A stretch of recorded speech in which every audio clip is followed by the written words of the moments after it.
Hi friends, இன்றைக்கி பார்த்தீங்கன்னா தோட்டத்தில் பாவக்காய் அறுவடை நிறைய காய்கள் இருக்குங்க. நம்ம தோட்டத்தில் இந்த வேலியிலேயே பார்த்தீங்கன்னா இந்த கொடி நல்லா அதிக அளவில் படர்ந்துச்சு. இன்றைக்கி எப்படியும் ஒரு 1/2 கிலோ காய்க்கு மேலேயே தேரும்னு நினைக்கிறேன். ஏன்னா அங்கங்கே பார்த்தீங்கன்னா நிறைய காய்கள் மறைஞ்சு இருக்குங்க, நிறைய ஒளிஞ்சிட்ருக்கு.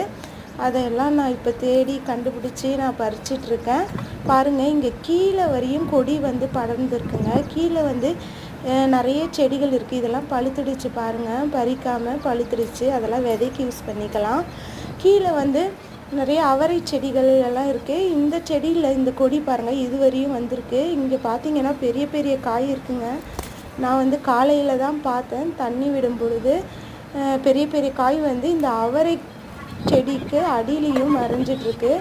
அதே மாதிரி பாருங்கள், அந்த சைடும் நிறைய காய்கள் கீழேயே நிறைய மறைஞ்சிட்ருக்குங்க. இங்கே பாருங்கள் எவ்வளோ காய்கள் கீழே பார்த்தீங்கன்னா அந்த கொடி நிறைய படர்ந்ததில் இந்த காய்கள் எல்லாம் கீழே இருக்குது. இது பறிக்கவே முடியல. நான் கட் பண்ணிவிட்டு நான் உங்களுக்கு காட்டுறேன். நான் மட்டும்தான் வீடியோ எடுத்துகிட்ருக்கேன். அதனால் ஒன்றா அறுவடை பண்ணிவிட்டு வீடியோ என்னால் எடுக்க முடியல. இதெல்லாம் நான் கட் பண்ணிவிட்டு நான் உங்களுக்கு எல்லா காய்களும் எவ்வளோ காய்கள் இருக்குன்றதை நான் காட்டுறேன்.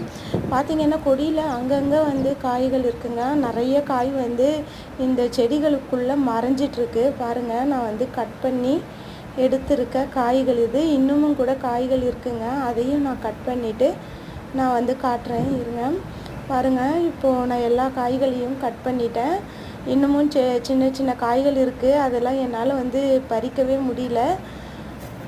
பார்த்திங்கன்னா இவ்வளோ காய்கள் நம்ம தோட்டத்தில் இன்றைக்கி கிடச்சிருக்கு. இது எவ்வளோ வெயிட் இருக்கும் அப்படின்றத நீங்கள் கண்டிப்பாக எனக்கு கமெண்ட் பாக்ஸில் சொல்லுங்கள்.